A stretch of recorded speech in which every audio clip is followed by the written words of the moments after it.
এনসিপির আহ্বায়ক জনাব নাহিদ তিনিও কিন্তু বলেছিলেন যে উপদেষ্টারা অনেকেই সেফ এক্সিট খুঁজছেন, কিন্তু সেখানেও তিনি নাম প্রকাশ করেননি। কিন্তু এই বক্তব্যটি আরও বেশি ইন্টারেস্টিং এবং একটু অন্যরকম, কারণ তিনি বলেছেন যে তার কাছে কণ্ঠ রেকর্ড আছে, তাদের কাছে কণ্ঠ রেকর্ড আছে, এবং কোন কোন উপদেষ্টা ষড়যন্ত্রে লিপ্ত, যদি সময় মতো উপদেষ্টারা সাবধান না হন তাহলে জনগণের কাছে নাম প্রকাশ করা হবে। ধন্যবাদ। মানে জনাব নাহিদ যখন এটা বলেছেন তখন আমরা একটা কথা বলেছি, তার যে অভিযোগগুলো আছে এগুলো আমাদের রাষ্ট্রীয় নিরাপত্তা, নির্বাচন সব কিছুর সাথে ভেরি মাচ রিলেটেড।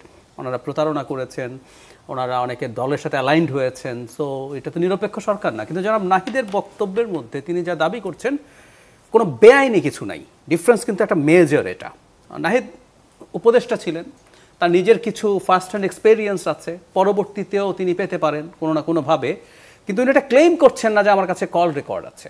মানে মেজর ডিফারেন্স হচ্ছে এই জায়গায়। গালিব ভাই যেভাবে বললেন দলগুলো চাপ দেওয়ার চেষ্টা করতে পারে। এখন দুটো প্রশ্ন, এটা কি নেই? ধরলাম ওনার কাছে নেই, উনি চাপ তৈরির জন্য একটা রেটরিক ব্যবহার করতে চাইছিলেন। এটা একটা বিভৎস ব্যাপার। আপনি নর্মালি বলতে পারেন যে মানে সরকার নিরপেক্ষভাবে, ওনারা আগেও বলেছেন তো যারা তার নাম প্রকাশ করে দিব, কোন উপদেষ্টা ষড়যন্ত্র লিপ্ত নাম প্রকাশ করে দিব। বা এই যে ওনারা যে লন্ডন থেকে যখন ডক্টর ইউনূস আসলেন নির্বাচনের তারিখ, তখন কিন্তু ওনারা প্রকাশ্যেই বলছেন যে ওই বৈঠকের পর থেকে বিএনপির প্রতি লিন করছে, ওনারা এই সমালোচনাগুলো করছেন, এগুলো রেটরিক। কিন্তু আপনি যখন স্পেসিফিকলি বলছেন এক ধরনের হুমকির মতো করে, ব্ল্যাকমেইলিং এর মতো করে, এবং এটা যদি না থেকে থাকে তাহলে একটা মিথ্যা তথ্য দিচ্ছেন, এটা ভয়ঙ্কর। এটা আমাদের যে রাজনীতির যে লিস্ট, মানে আমাদের গণতান্ত্রিক রাজনীতিতে রেটরিক আছে এবং সেটা যে পেরিমিটার, আমি মনে করি এটা মারাত্মকভাবে। আপনার কি মনে হয় যে মিথ্যা তথ্য দিচ্ছেন নাকি সত্যি সত্যি তাদের কাছে কল রেকর্ড? আমি নিশ্চিত নই, আমি পরের জায়গাটায় আসছি। আর যদি থেকে থাকে যেটা, আমি জাস্ট একটা মিনিট বলি, উনি যেহেতু এটা পাবলিকলি বলতেছেন, কাজে আমার মতে যে ব্ল্যাকমেইলিং ঠিক বলা যাবে না, কারণ প্রাইভেটলি তো করতেছেন না। না মানে ইয়েতে ক্ষেত্রে মানে হ্যাঁ ঠিক আছে, কিন্তু পাবলিকলি বললেও তাহলে আমরা এটাকে এভাবে বলে একটা হুমকি দেওয়া হচ্ছে, এভাবে বলা হতে যেতে পারে। আচ্ছা না, ট্রু, আমি সেটা এগ্রি করি। কারণ আমরা যদি বলি যে ঠিক আছে আমি একটা জিনিস অ্যাটেক করলাম, আমি প্রাইভেটলি তারা ব্ল্যাকমেইল করতেছিলাম, এটা তো এই কেস। আচ্ছা ঠিক আছে, একটা হুমকি দেওয়া হলো। আচ্ছা, আর যদি থেকে থাকে তাহলে সেটা, এই প্রশ্নগুলো অনিবার্যভাবে আসবে। ওনারা পাবলিক অফিস হোল্ড করেন, কোনো সন্দেহ নেই, কিন্তু পাবলিক অফিস হোল্ড করে সেই রেকর্ডিংটা ডিউ প্রসেসে হয়েছে কিনা, তার চাইতে জরুরি কথা জামাতের নেতার কাছে যাওয়ার কোনো কারণ নাই, ফুল স্টপ।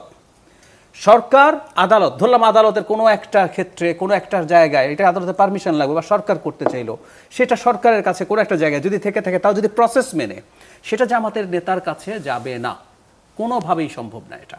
তো সুতরাং এর মধ্যে একটা মারাত্মক আইনি ব্যত্যয় হয়েছে, এবং আমি মনে করি সিরিয়াসলি সরকারের বিরুদ্ধে যেহেতু এই ধরনের অভিযোগ আছে, যেহেতু অভিযোগ করা হলো যেখানে তারা মানে উনি সব কিছু বললেন যে একটা দলের হয়ে কি কি করা হচ্ছে, আমরা যদি মানে একেবারে বিটিং অ্যারাউন্ড দ্য বুশ না করে বলেই ফেলি, বিএনপিকে ইন্ডিকেট করে বলা হয়েছে যে বিএনপির হয়ে ওই উপদেষ্টারা সব কিছু সেট করছেন, মারাত্মক অভিযোগ। তাহলে তো একটা নির্বাচন ঠিকঠাক মতো হবেই না, এবং সরকারের বিরুদ্ধে অভিযোগ করা হচ্ছে, সরকারের উপদেষ্টাদের বিরুদ্ধে। সরকারের উচিত জনাব তাহেরের প্রতি যে কোনো একটা আইন শৃঙ্খলা রক্ষাকারী সংস্থা তাকে জিজ্ঞাসাবাদ করবেন, কারণ এখানের মধ্যে একটা ভ্যালিড জায়গা আছে। জনাব নাহিদের সাথে ডিফারেন্স কি আমি জানি, কিন্তু আমি এটা বলবো না। উনি কোনো আইন ভাঙেন নাই, উনি কোনো রাষ্ট্রের কোনো আইন ভাঙছেন না, কিন্তু জনাব তাহের তার যে এটা আছে এটা জানতে হবে।